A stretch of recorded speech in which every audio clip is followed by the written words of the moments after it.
Vaikštinėjant po svečių iš visų ES valstybių sklidiną Vilnių, būtų sunku įsivaizduoti, kad prieš mažiau nei 100 metų šios barokinės sienos nebuvo mačiusios laisvės. 1918 metais naujai susikūrusi Lietuvos Respublika pradėjo nelengvą ir ilgą kelią, pasirinkdama vakarietišką kryptį. Nors kultūriškai Lietuva save visada laikė Europos dalimi, tačiau praktinėje politikoje tapimas pilnaverte Europos valstybė buvo gerokai sunkiau pasiekiamas tikslas.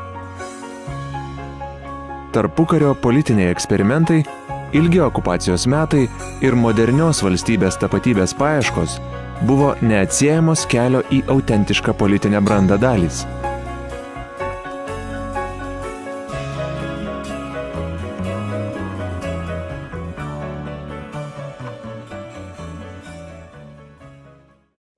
XX amžiaus pabaigoje, dėka palankių geopolitinių aplinkybių, lietuvių tautai atsirado istorinė galimybė ne tik atkurti nepriklausomą, bet ir stabilę bei demokratišką valstybę. Demokratija yra moralinė nuostata, o ne nuasmeninti biurokratiniai mechanizmai ar pilkos jų taisyklės ir kodeksai.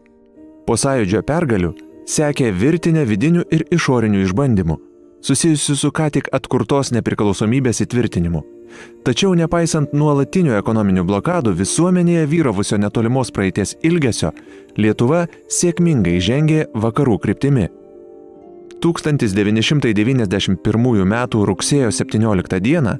Lietuva priimta į Pasaulinę Jungtinių tautų organizaciją. 2004 m. kovą tapo NATO aljanso nare, o tų pačių metų gegužę Europos Sąjungos nare. Įstojimas į Europos Sąjungą ir NATO ne tik dar kartą paliudijo Lietuvos pasirinktą vystymosi vektorių, vertybės ir tikslus, bet ir parodė politinę valią bei įtvirtino jau esamus pasiekimus.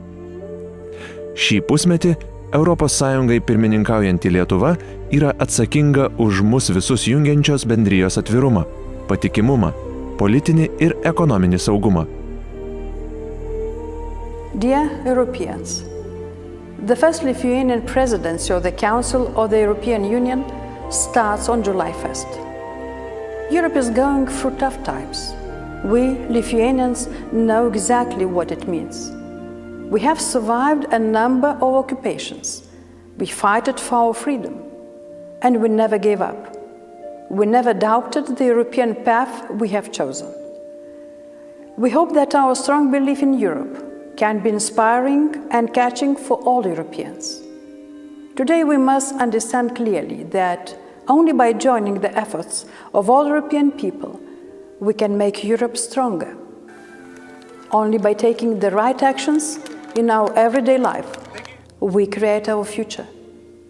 That is why Lithuania will do its best to achieve credible, growing and open Europe.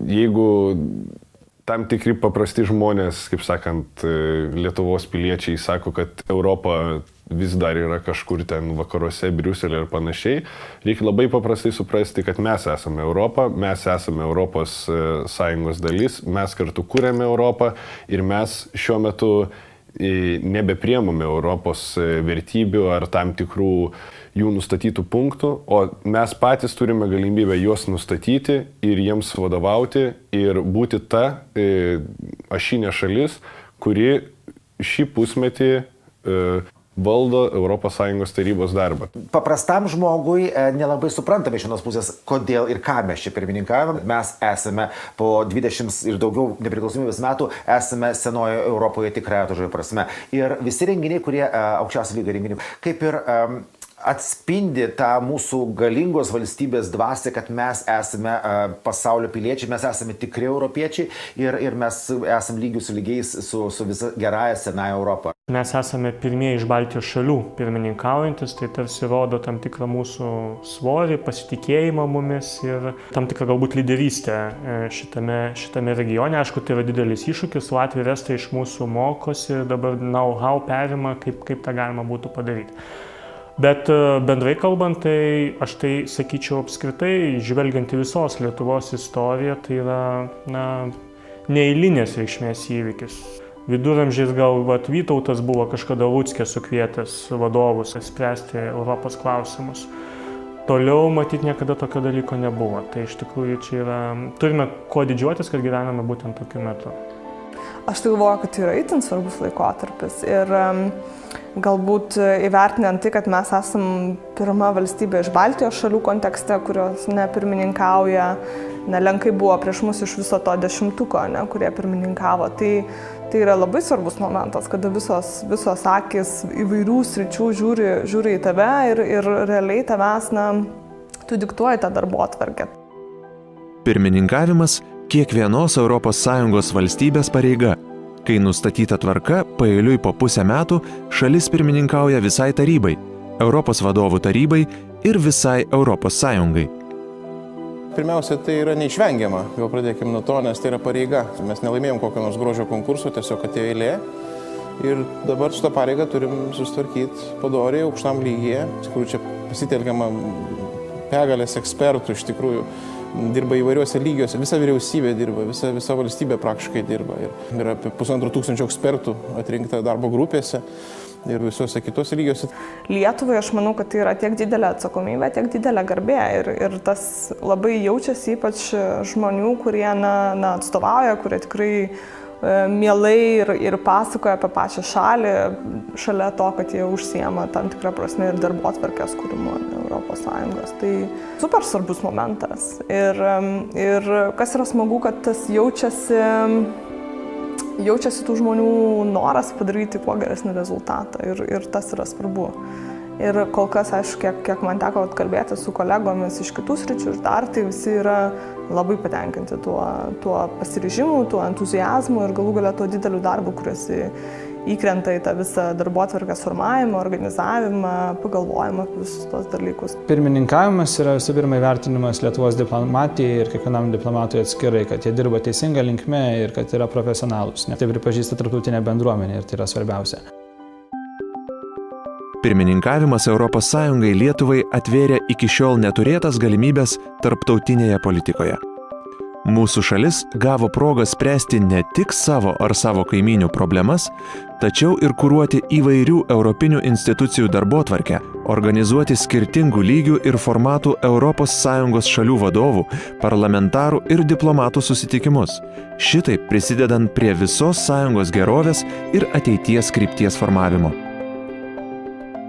Aš manau, tos istorinės galimybės, kurias gavo Lietuva ir aišku dėl sutelkto darbo ir dėl ilgo pasiruošimo niekas savaime nevyksta ir daug užkulisinio darbo, tai iš tikrųjų džiugina ir jeigu duodamas pasitikėjimas mūsų šaliai, vadinasi, tikrai mes turime užsitarnavę jau tą pasitikėjimą. Lietuvos pirmininkavimas ES yra naujas uždavinys, kuris parodo, kiek per 20 nepriklausomybės metų Lietuva yra subrendus politiškai.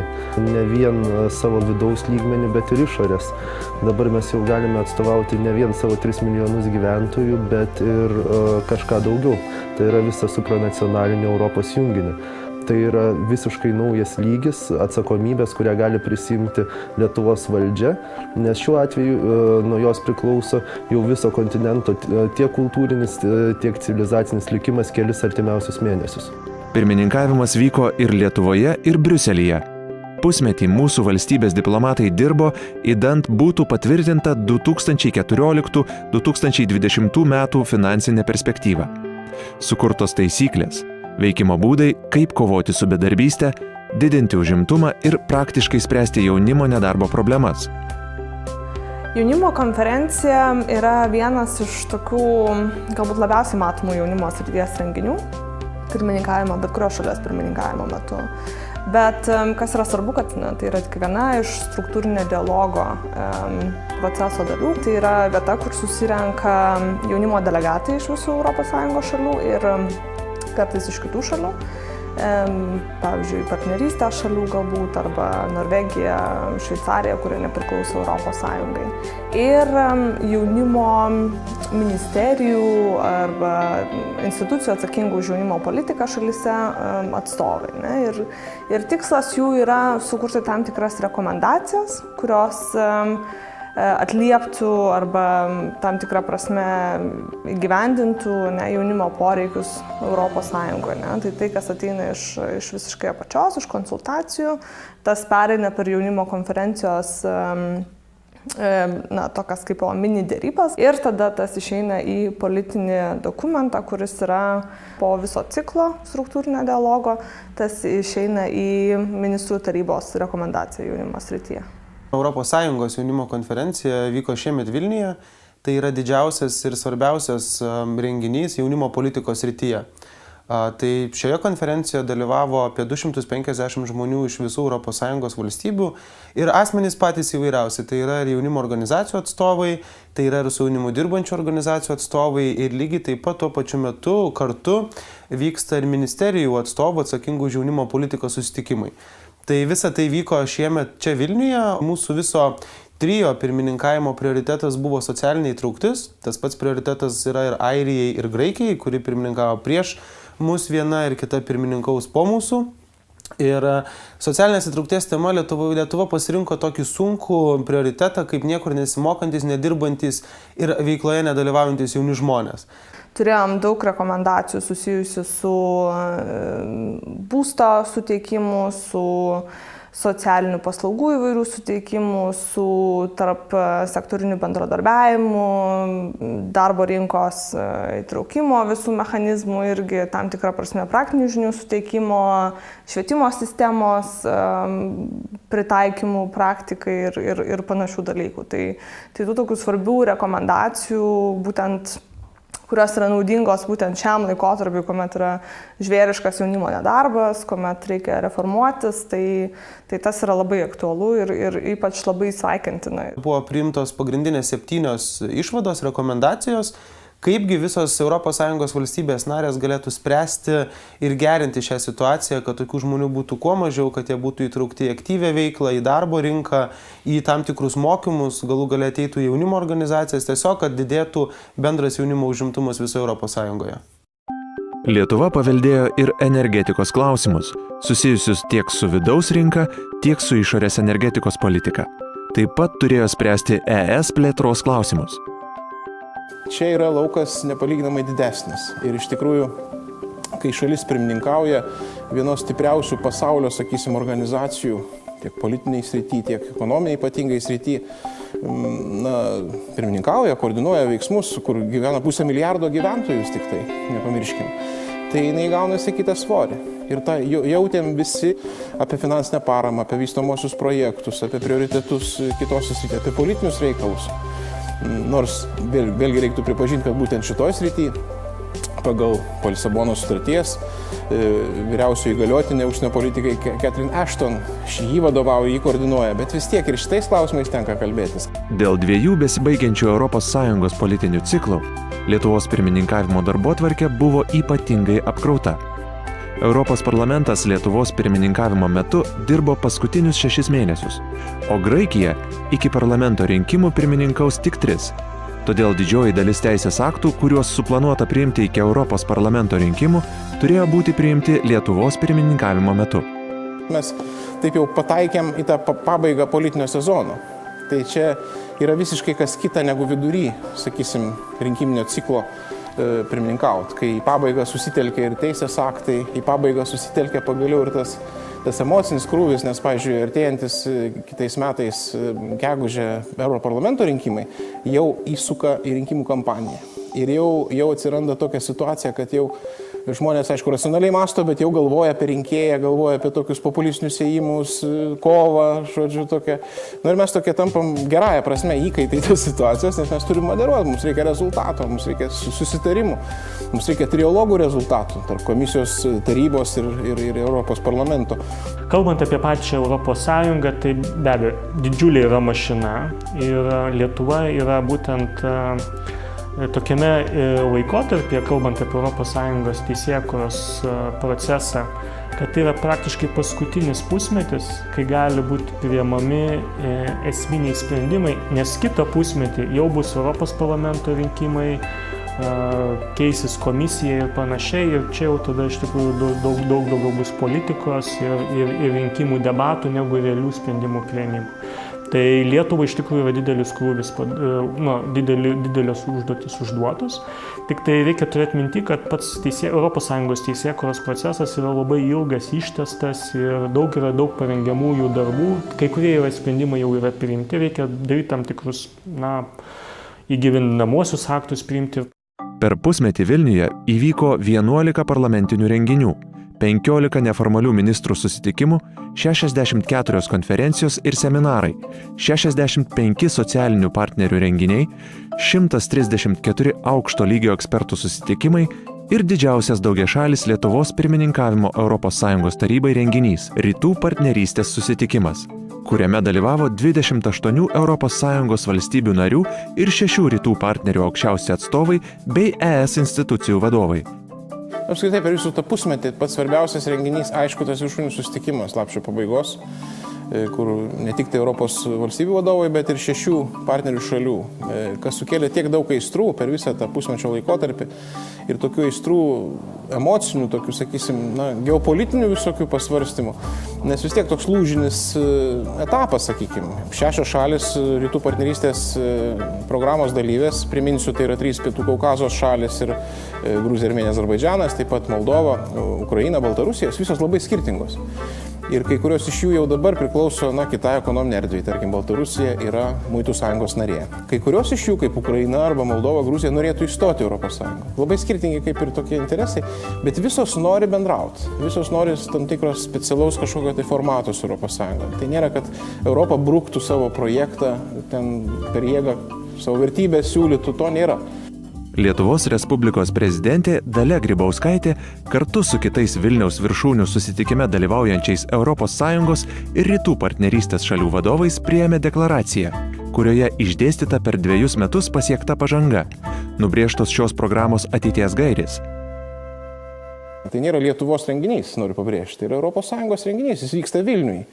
Toks tik skirtumas, bet tai jisai tikrai, galiu sakyti, pareikalavo daug tokių emocinių ir politinių įtampų ir tokio irgi išbandymo truputėlį savęs ir vertybių truputėlį pabandymo, jokių būdų neperkainojimo, nes vertybės jos tokios turėtų būti pastovesnės, matyt, jos tokios ir yra, bet tai yra toks išbandomasis toks laikotarpis ir jį labai vertinčiau tikrai teigiamai jau ir tą prasme, būtent tų pasitikrinimų visų. Deklaracijoje ES ir rytų partnerystės šalis išreiškė pasiryžimą ir toliau vystyti glaudžius ryšius, tęsti bendradarbiavimą strateginėse srityse. Išlieka svarbiausi tikslai – toliau stiprinti demokratiją, užtikrinti pagarbą žmogaus teisėms, tęsti teisingumo sistemos reformas. Siekiama esminės pažangos vizų liberalizavimo srityje. ES padės rytų partnerystės šalims stiprinti gebėjimą konkuruoti tarptautinėse rinkose. Tai naudinga vartotojams bei vietos užsienio investuotojams. Įgyvendinant visas numatytas reformas, bus modernizuojamas ir viešųjų paslaugų teikimas, stiprinama vartotojų apsauga. Šiaip visi pripažino irgi čia, ne tik mandagumo turbūt žodžiai, kad tas darbas buvo vykdomas tikrai nuosekliai, energingai, stengiantis koordinuoti, nes vėlgi čia negalim kažkokių tai individualių veiksmų imtis, reikia koordinuoti būtent, reikia, kad žinios būtų panašios arba bent jau vienodos. Per 2 metus, vystant rytų partnerystės programą, buvo pasiekta pažanga vykdant įvairius projektus – vizų liberalizavimo, transporto, energetikos, švietimo ir jaunimo, mokslinių tyrimų, aplinkosaugos ir pilietinės visuomenės kūrimo srityse. Pirmininkavimas ES tarybai reikalavo ne tik išskirtinai kruopštaus, įvairių sričių profesionalų pasirengimo ir įtempto diplomatų darbo, tačiau ir strateginių valdymo sprendimų. Lietuva sutelkė savas jėgas Briuselyje ir koordinavo darbus su pareigūnais Vilniuje. Atrodo, pasiteisino kol kas. Tai mes esame dar jauna šalis ir mes iš tikrųjų dar tik tai daug ką mokomės. Kitos šalis, sakysim, ES, jeigu pirmininkavo po 7 kartų, jie gali iš savo patirties semtis, mes iš jų dabar mokomės. Tai iš tikrųjų pasiteisino tas sukoncentravimo pajėgų Briuselyje modelis. Tai ne tik todėl, kad esame maža šalis ir turim kaip tai labiau organizuoti savo darbą ir mes sustiprinom stipriai labai, padidinom netgi skaičių mūsų ekspertų ir atstovų Briuselyje atstovybei. Bet tas pasiteisino.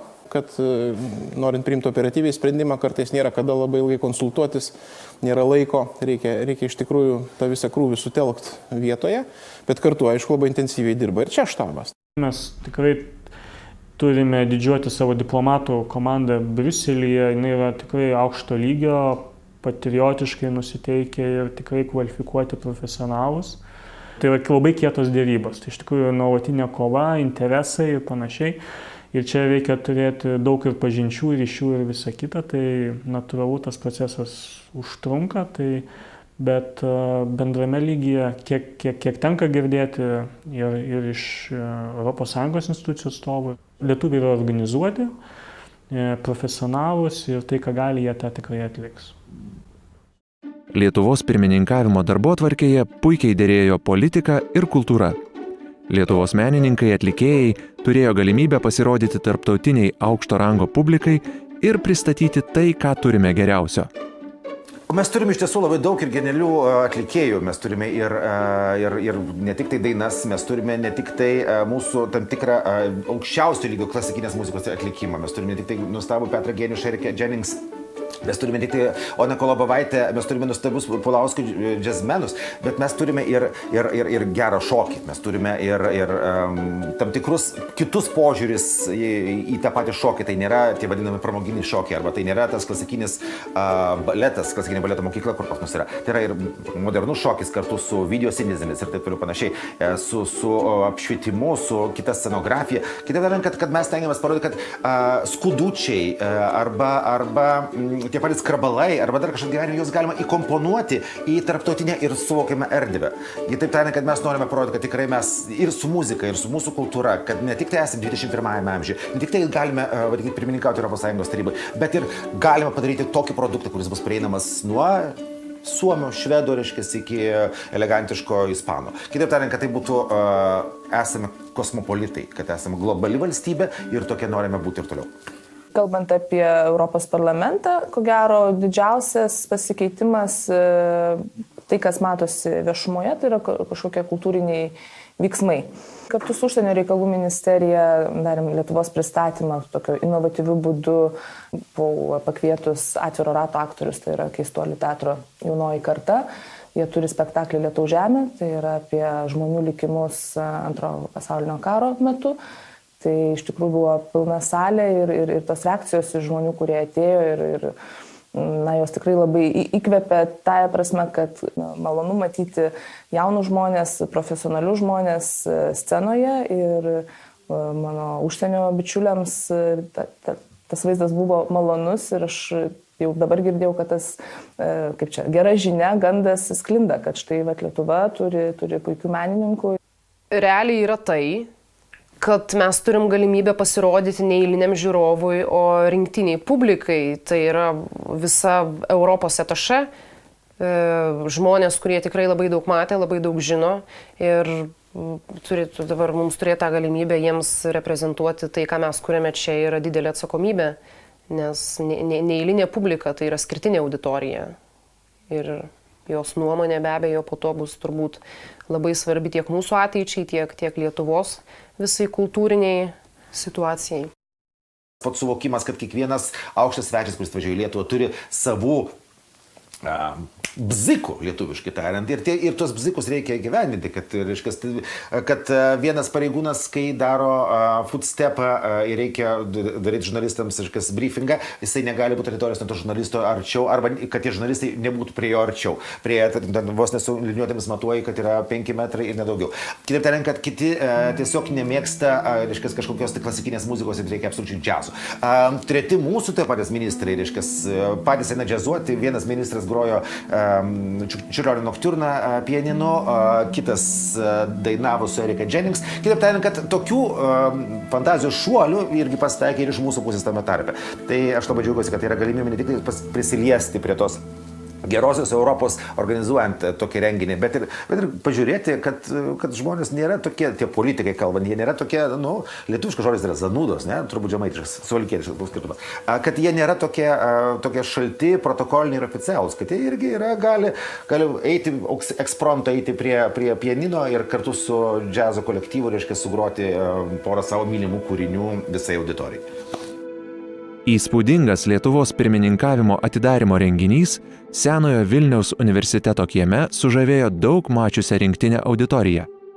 Idėja buvo tokia parodyti, kad mes esame sena valstybė, parodyti, kad esame moderni valstybė ir parodyti, kad esame valstybė tarp kitų ES valstybių. Kitaip tariant, kad tos trys pagrindinės gijos ir vedė to viso renginio metu. Iš tiesų renginys pakankamai sudėtingas ir aš nemanau, kad Lietuvoje kažkas darė tokio pobūdžio, tokio gigantomanijos pobūdžio, reiškia kažkas panašaus. Tai yra virš 300 atlikėjų ant scenos.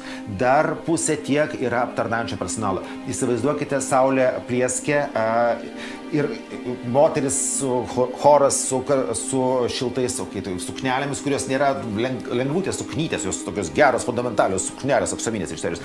Kai yra karštis, kai yra tvanku, kai saulė plieskia tau tiesiai į akis, kai yra atviras 3 aukštų scena, kuomet tu ir orkestras, ir chorai, ir taip toliau panašiai, kai yra dar daug kitų žmonių, kurie vieni nuo kitų nepriklausančių dalykų. Ir koksai yra to žmogiškojo faktoriaus sindromas, kad visi yra susijaudinę, visi supranta, bet maža kas gali nutikti. Kažkoks trimitininkas, pavyzdžiui, nepasirodyti, nelaiku atidaryti langus, už kur nors pagaliukas nueiti į tualetą, reiškia, ten sumušamasis koks nors. Kitaip tariant, kad yra begalis daug, yra 300 visus valdyti, kad tas varpas laiku suskambėtų iš jaunų bažnyčios varpinės, kad laiku pakiltų vėliava, kad mechanizmai neužstriktų. Jūs neįsivaizduojate, kiekviena detalė yra absoliučiai svarbi, nes tada iškritus tai detaliai, net ir neprofesionalai pastebėtų, kad yra kažkas ne taip.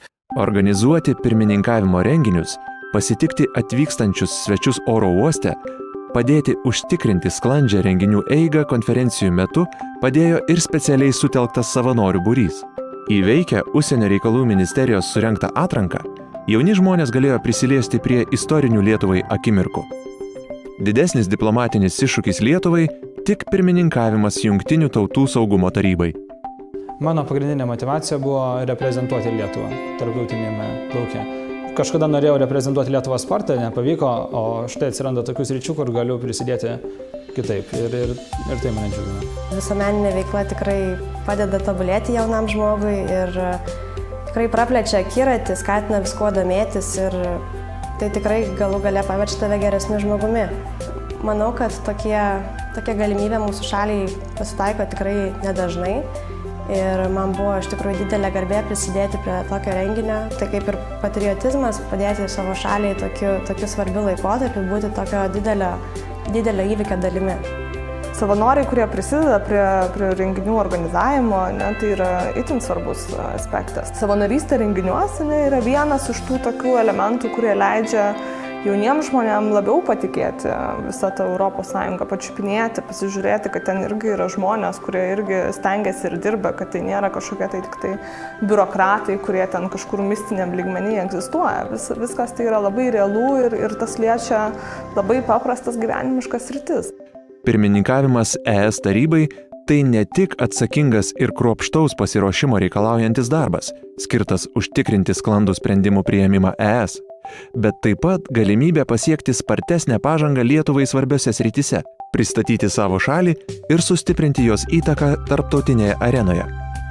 Per šį pusmetį Lietuvoje apsilankė tūkstančiai įvairaus rango žmonių, kurie turėjo galimybę pamatyti Vilnių ir daugiau sužinoti apie Lietuvą. Buvo gera girdėti, kaip žmonės sako, kad žinot, jūs gyvenat mažoj, bet tiek daug skirtingų gražių dalykų turinčioj šaly. Tai man atrodo, tai yra toks bene vienas geriausių įvertinimų mums kaip visai valstybei. Kad tiek jauni, tiek nebūtinai jauni žmonės atvažiavę pamato ne tik popierius, mato ne tik sprendimus, bet sugeba pasigrožėti ir gamta, ir kultūriniu paveldu, ir visais kitais mūsų pančiais dalykais. Lietuva dažnam žmogui, ar jaunam, ar ne visai jaunam, galbūt jaunam širdyje, yra tokia mislė visiškai, ne? Čia kažkokia maža šalelė, kažkur tai šiaurėje, kur buvo Sovietų sąjunga ir, žodžiu, ar pas jūs iš viso yra internetas ir karštas vanduo, ne? Dažnai taip pat tokia yra. Bet visiems labai patiko, ne? Visi turi labai tokį šiltą, gerą įspūdį apie tai, kad jis buvo ir pasirūpinta, ir jie buvo pasitikti oro uoste, ir parodytos kultūrinės mūsų žymybės, ne, ir pati organizacinė dalis buvo super gerai sutvarkyta ir sustiguota, ir kultūrinė dalis. Na, ta prasme, kad žmonės tikrai buvo labai, labai maloniai nustebę ir tikrai ne vieną girdėjau sakant, kad va, dabar tai jau tikrai grįšiu, pasižiūrėsiu savo laiku. Aš labai džiaugiuosi, kai matau mūsų sostinė tiek daug užsienio svečių. Aš labai džiaugiuosi, kai visos kavinės, visi restoranai, visos gatvės, viešbučiai yra knibžda. Kad tai yra, aš labai pavydėjau Prahai prieš, neatsimenu kiek metų, kad ten einu, tų užsieniečių, atrodo vienodai, čia mes vis tiek ta centrinė Europa, centrinė rytų Europa. Aš pavydėjau Budapeštui, aš pavydėjau, kodėl ten žmonės važiuoja, o kodėl pas mus yra vien tik tai, tie patys matyti veidai. Kur jie yra? Ir aš džiaugiuosi kaip vilnietis, kad žmogus grįžęs, galbūt pirmą kartą atvažiavęs į Vilnių, grįžęs sakys, wow, ten buvo taip skanu, wow, ten toks alus, tarkim, pigus, wow, ten viskas yra gražu ir gera. Ir tas draugas sakys, aš kažką girdėjau, kad Vilnius yra gerai, aš atskirsiu Vilnių, ir taip toliau panašiai. Tai yra geriausia reklama miestui, kai žmonės kalba apie jį ir kalba gerąją tų žodžių prasme. Tai aš kaip vilnietis labai džiaugiuosi ir kad kuo daugiau, aš sakau, pirmininkaučiau, jeigu ką taip. Yra didžiulis skirtumas, kai Europai pirmininkauja maža valstybė ir didžiulė valstybė. Irgi teko bendrauti su diplomatu iš Vokietijos, kuris sakė, kad kai Vokietija pirmininkauja Europos tarybai, tai niekas net nežino. Gatvėse to nesimato ir daugumos žmonių paklausus, jie net tuo metu tikrai nežino, kad jų valstybė pirmininkauja. O būtent svečio akimis labai gerai matosi, kai pirmininkavimas vyksta pas mus ir būtent vokiečio akimis mieste jaučiasi, kad Lietuva pirmininkauja Europos tarybai. Atrodo, kad miestas to gyvena ir žmonės tai žino. Pasirengimo pirmininkauti ir viso pirmininkavimo procesą lydėjo ne tik masė renginių, konferencijų ir susitikimų. Labai pasikeitė ir Vilnius. Atnaujintos gatvės, specialiai įrengtos erdvės mieste, besišypsantys ir atviri aptarnavimo įstaigų darbuotojai siekia, kad kiekvienas atvykęs į Lietuvos sostinę niekada to nepamirštų. Visiems smagu, kad mūsų mini, smagu, kad čia jauku, smagu, kad nori sugrįžti, bet mes tą turim išnaudoti ir praktiškai, kad būtų ir naudinga dar truputėlį. Bet to neatsitiks savaime, dar kartą noriu tą pabrėžti. Mes turim čia padirbėti ir čia jau nereikėtų vieni kitiem priekaištauti, tiesiog daryti savo darbą ir tą tokį pagrindą, kurį susikūrėm per šį pusmetį, privalom išnaudoti Lietuvos naudai, Lietuvos žmonių naudai. Manau, kad taip ir padarysim, nes esam darbšti tauta ir manau, kad reikia tik tai to nepamiršti ir nepasikuklinti tą prisiminti, savęs nemenkinti, kaip kartais mėgstam. Ir paimkim pavyzdį galbūt iš kitų, kurie tikrai galbūt labiau apie save geriau galvoja, nors negu yra iš tikrųjų, mes dažnai darom atvirkščiai, laikas būtų pakeisti šitą požiūrį. Tik kiekvienas vilnietis, manau, pastebėjo, kad pasikeitė ir tam tikros miesto erdvės.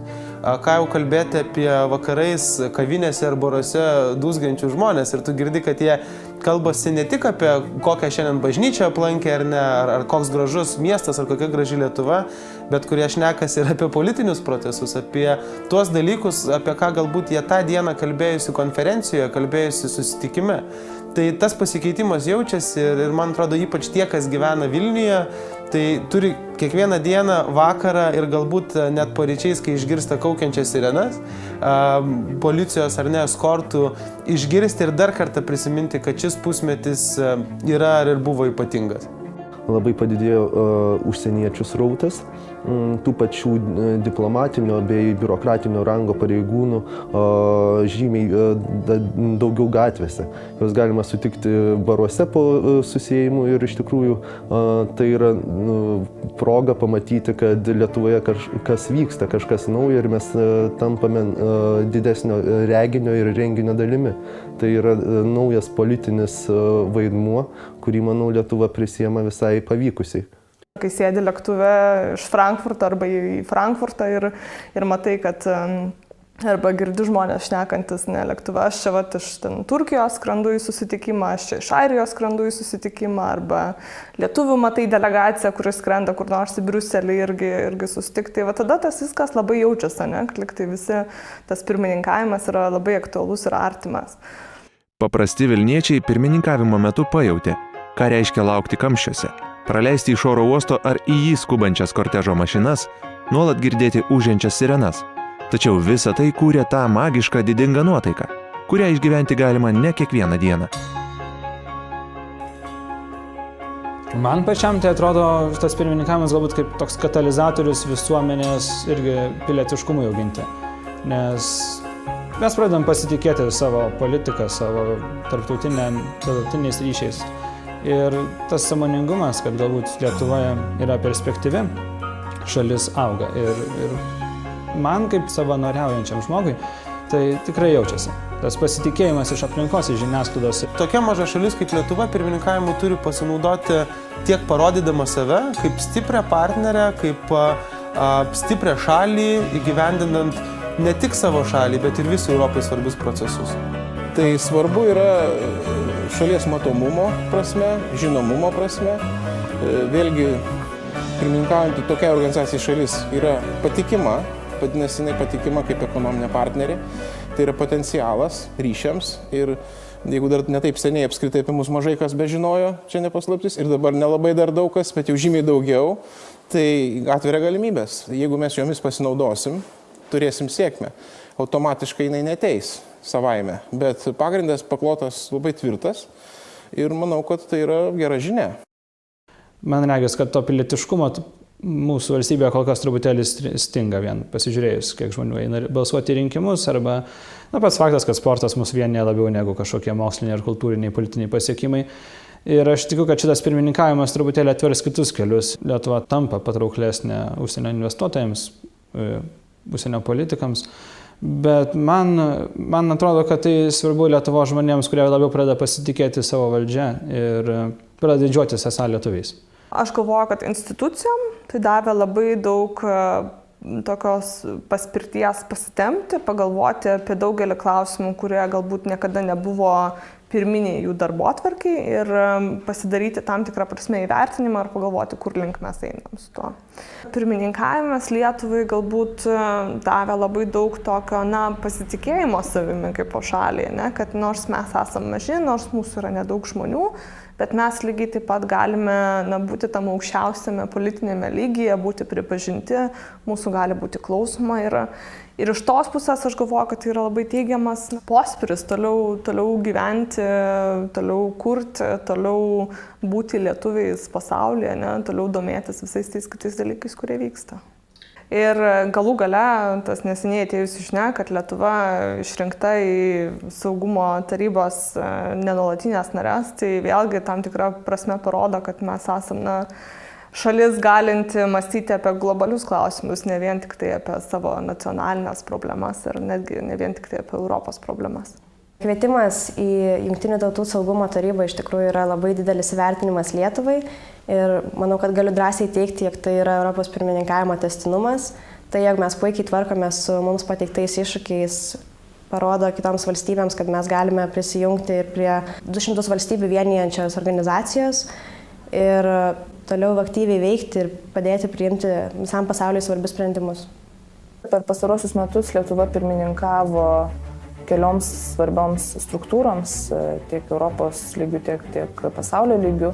Tai vis tik yra mūsų istorinė galimybė, istorinis šansas parodyti, ką mes mokame geriausiai, ko gero, atskleisti savo gerasias savybės. Ir aš manau, kad tas pasitikėjimas, kuris eina iš Jungtinių tautų, tai yra neatsitiktinis ir tai yra įvertinimas Lietuvos ir diplomatų, ir Lietuvos, nesakyčiau, galbūt tam tikrą prasme ir visuomenės, ir politinio lygmens darbo įvertinimas. Ir aišku, tam reikėjo daug pastangų, tai yra ir užkulisinis darbas ir tikrai niekas savaime nepasidaro, bet vis tik mes galime prispręsti, kad mes matomi kaip patikimi partneriai, kaip atsakingi žmonės, kaip tie, kurie gebantis dirbti, kurie yra verti pasitikėjimo.